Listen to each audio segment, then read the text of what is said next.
عبید اللہ صاحب نظام الدین کے شیخ الحدیث، وہ فرماتے اس دور میں جو یہ کام کرے گا 50 صحابہ جتنا اللہ کی مدد ایک کے ساتھ ہوگی۔ اتنے کام کے ساتھ پھر پریشانی آ سکتی جس کے ساتھ 50 صحابہ کی مدد ہو اور اجر بھی 50 صحابہ، لیکن وہ تو صحابہ کے طرز پر کرے گا تب۔ اللہ ہم سب کو اسی، ہمارے لیے نمونہ جو ہے صحابہ ہے۔ مولانا یوسف رحمہ اللہ نے بیان فرمایا، چاہے ہم پیلی سیڑھی میں ہے، جیسے ایک چھت ہے اس کو 100 سیڑھیاں ہے، پیلی سیڑھی میں ہے، لیکن نیت ہو کہ ہمیں وہاں پہنچنا ہے اور 20 کی رفتار سے تھوڑا آگے بڑھنے کی کوشش کرے، اللہ پہنچ جائیں گے۔ نہیں پہنچیں گے قیامت میں ان کے ساتھ حشر ہوگا، یقین کر۔ کس کس کی نیت ہے کہ وہاں پہنچنا ہے انشاءاللہ۔ ہاں، یہ تبلیغ کے میں جتنا بھی لگے ہیں کوشش کرو۔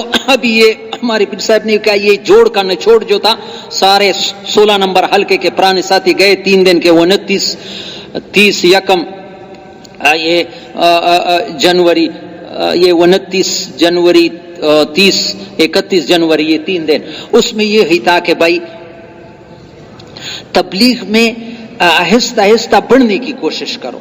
جتنا کر رہے ہیں ابھی تھوڑا کر رہے ہیں، لیکن ساری زندگی وہی سے روزہ اور وہی چلا اور وہی، تھوڑا تو آگے بڑھنے کی بھی کوشش کرو۔ جیسے میں نے کہا ساری زندگی آدمی پریمری میں گزارے، وہ تو فیل سمجھا جاتا ہے۔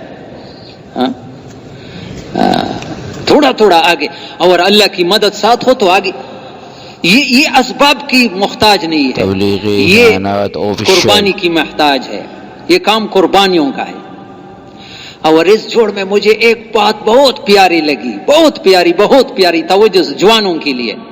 اس جوڑ میں بتایا رائے ون میں کہ جو جوان یہ فیصلہ کرے کہ میں نے اپنی جوانی کو اللہ کی بندگی میں بوڑھا کرنا ہے، اپنی جوانی کو بوڑھا کرنا ہے، خدا کی قسم قیامت کے دن اس کا درجہ 70 صدیقین جتنا ہوگا۔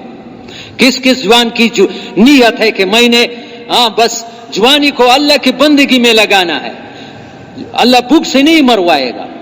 فیصلے کرو، تھوڑی سی زندگی لگاؤ گے، پھر ہمیشہ مزے کرو گے، ہمیشہ کی جوانی ملے گی۔